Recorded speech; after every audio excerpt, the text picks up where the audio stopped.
volta com Receita na Mesa, doutora Maria Bussadi. Doutora, uma das coisas que eu mais vejo por aí, que me deixa muito constrangido, e não é só na mulher, não. Aliás, tem sido uma coisa que parece que está virando febre. É não saber envelhecer. É cara com 50 anos, 60 anos, sem um cabelo branco, entendeu? Como você olha para ele e fala, nossa, é o chinês perfeito. Sem, assim, aquela cara que tem um momento, porque eu acho até que um determinado processo, né, para dar de vez em quando, sabe, uma coisa assim, depois do 60, mas gente com 35, mulher com 35, 38, 40, começa a fazer um monte de coisa, e coloca aqui, coloca ali, começa a ficar deformada. Deformada, gente muito famosa, deformada. Eu não sei como é que consegue acordar, olhar no espelho e falar, nossa, eu tô bonita. É muito estranho isso. Nós temos formas mais interessantes de envelhecer, né? Como eu estava falando. Envelhecer é uma dádiva, é uma bênção, mas passa também por uma aceitação, passa por você entender o que é o processo de envelhecimento. Eu acho que a questão do envelhecimento saudável é que é o mais interessante. Eu tomo sempre muito por bases, a gente tem que ter muito bom senso. As populações mais longevas, você pega os franceses, os japoneses, você pode envelhecer, mas envelhecer saudavelmente. O que é isso? Você ter uma qualidade de pele saudável. Então, o envelhecimento passa muito mais por você ter uma qualidade, eu falo, é a questão de saúde física, mental e social. É um processo, só que as pessoas tiram e pegam uma variável única, ou seja, não, só quero a pele bem, o cabelo bom. Então, aceitação, a questão da autoestima. Eu sempre brinco muito com meus pacientes, eu falo assim, você pode ter uma casa de 80 anos, mas uma casa bem cuidada. Nossa. Entendeu?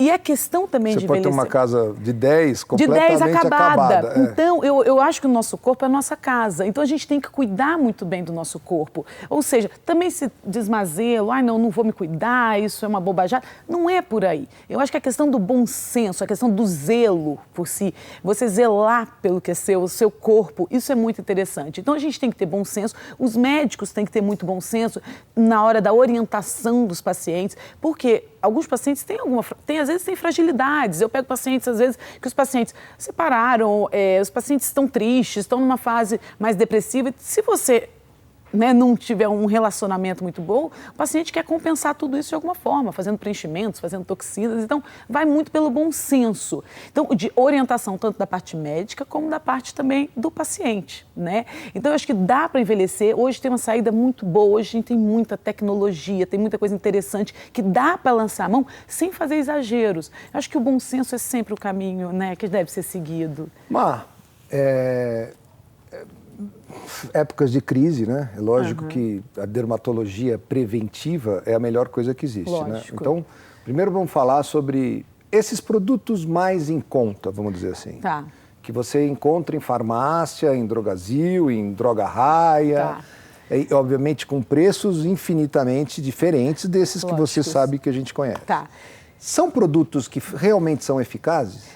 Eu falo que os produtos mais simples, mais baratos, são os que fazem diferença a longo prazo e que tem muito estudo com comprovação. Isso aí é muito legal você saber. É muito interessante, por exemplo, filtro solar. Um filtro solar correto, usado desde uma idade precoce, que eu falo a partir dos 25 anos, quando você começa a ter uma exposição, o uso de filtro solar diário faz uma grande diferença a longo prazo. Diminui o uso diário, essa radiação que a gente tem, UVA e luz visível, promove um processo que chama fotoenvelhecimento.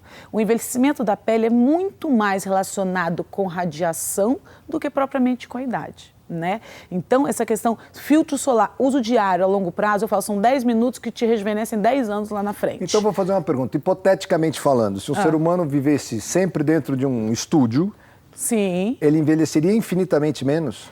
Infinitamente menos, desde que não tenha tanta luz visível. Porque essas luzes também fazem mal. Agora, recente, no ano de 2016, estão saindo as publicações dessas luzes visíveis, principalmente o espectro de luz azul, que causam manchas na pele e fotoenvelhecimento. Entendeu? Por outro lado, o espectro de luz azul é o que está se usando em todos os aviões do mundo hoje. Isso. Por quê? Porque é o que mais chama a atenção dos olhos, sabia disso? E essa questão está tendo então, muito dizer, estudo, a luz foi descoberta a luz azul. Atento à noite e vai virar uma uva passa em 10 anos, é isso? Adoro.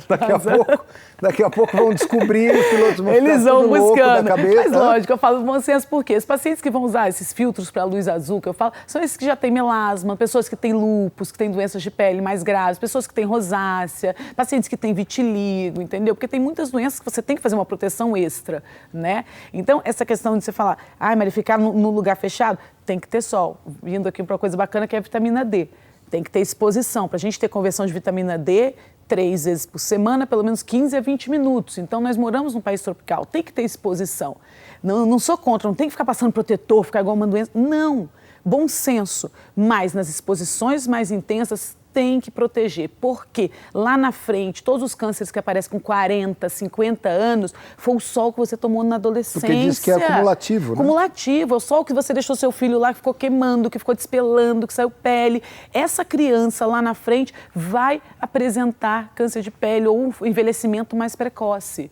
Eu brinco muito que no Brasil nós temos muitos imigrantes, né? Então tem os italianos que vieram para o Brasil, os portugueses, os suíços, e eles têm peles muito brancas. Só que eles vêm para o Brasil, para um país tropical, e eles acham que podem ficar morenos. Aí você pega aqueles pacientes todos manchados, eles acham, eu falo, gente, cor de pele não se troca. Você nasceu branco, vai morrer branco. Essa tentativa de ficar moreno durante a vida inteira vai te dar sarda, vai te dar câncer, então não adianta. Mas... Filtro solar, coisa boa, barata, que o uso, iniciando o uso numa idade precoce, 25, 30 anos, de uso contínuo. Os homens também, porque os homens odeiam, acho que é só protetor de praia, fica passando, fica com a textura ruim. Hoje tem muita tecnologia nova, chama oil free. Então, para quem tem pele oleosa, no Brasil a maior parte tem pele oleosa, vá na farmácia, um filtro oil free, acima de 30, né, uma textura seca. 30 tá bom. Acima já. de 30 tá bom. Acima de 30, mas para exposição para o dia a dia. Cima ou acima dele? Quem não tem problema de pele, o 30 tá ok. Para o dia a dia tá ótimo, entendeu? Agora, quem tem problemas de pele, já tem mais manchas, alguns outros históricos, aí a gente coloca 50 mais, que é uma outra... É verdade essa lenda de que 50 a mais, né? Não existe um protetor 100? Não existe mesmo não, porque agora está mudando muito esse conceito de filtro, daqui a pouco está chegando no Brasil também o conceito que só existe filtro 50 mais ou 50 menos. Me falaram, porque... então vai ser dessa forma, e muito mais do que os 50 é proteção UVB, que é para radiação, para queimaduras. A gente tem que procurar no filtro hoje proteção para UVA. E UVB, né? UVA e UVB, entendeu? Então, o UVA é 1/3 geralmente do UVB. Então, filtros que têm a proteção boa para UVA e UVB. Então, um filtro dia a dia é uma coisa muito simples de todo mundo ter, tá? Você usar um sabonete correto para o seu tipo de pele, pode buscar em farmácia simples, pele oleosa, pele seca, pele sensível. Por quê? O que você lava seu rosto também faz diferença a longo prazo. Imagina uma roupa, sua camisa, você colocar... esfregar, usar um sabão, você estraga o tecido. E a pele é assim também. Então, usar um sabonete, lê lá o seu tipo de pele. Filtro solar todo dia. E à noite começar a usar os ácidos. Ácido é uma coisa boa, barata, desde com indicação de médico, que faz uma grande diferença a longo prazo. Ele renova a pele 2, 3 vezes por semana à noite, usar um ácido com orientação do dermatologista é excelente. Entendeu? E os antioxidantes... E quando você fala para homens e mulheres? Homens e mulheres. Tretinoína. A tretinoína. O que é a tretinoína? Vulgarmente chamado de ácido retinóico. Com orientação médica, é o que mais faz efeito a longo prazo. Não adianta você querer comprar creme de R$1.000. Você tem um ácido que custa R$10 e que faz a diferença na pele, entendeu? Mas renova aí, quando você está fazendo os pela tratamentos, aí sim que você tem que se proteger, né? Aí você tem que se proteger. Quando começar a usar os ácidos, aí não pode de forma nenhuma não se proteger. Não pode. Não posso ir no dermatologista, não tenho paciência no dermatologista, não quero ir, não quero gastar. Um filtro solar, um sabonete correto e começar a usar antioxidante na pele, vitamina C, um bom creme de vitamina C, um creme com vitamina E, você usar à noite, isso também melhora muito. Bom, a gente está chegando nas férias e essa molecada, né? Mesmo que já tenha uma consciência muito melhor da proteção solar, se esturrica no sol o dia inteiro. Muito. Com protetor 50, 60, não importa, mas passa o dia inteiro no sol. Acaba, obviamente... ficando muito mais morena, mas de uma certa forma não ficou com bolha, não ficou ardida, não ficou... Isso também faz mal? Faz mal porque envelhece. Mesmo se você está entupido de protetor solar? O filtro solar, ele protege o que eu brinco muito. O filtro solar não é passaporte para sol. Passei protetor e vou deitar lá e escorregar com uma lagartixa. Não pode. As pessoas têm essa consciência, no Brasil ainda não tem. Você vai nos Estados Unidos, como é que as crianças tomam sol? Todas de roupinha de proteção solar. Entendeu? Então, tem que ter uma consciência melhor em relação ao sol. Já existem, inclusive, roupas com UVA. Roupas com UVA. Você compra camiseta mais 50, menos 50. Isso, com um chapéu. Não é para ser neurótico com o sol. Eu acho que a gente está num país tropical, tem que aproveitar o sol ao máximo, tem que ir para a praia, tem que mergulhar, as crianças têm que ter saúde, sol é saúde. Mas eu acho que o brasileiro ainda falta aprender um pouco mais sobre proteção solar e continuar indo para a praia. Então, crianças...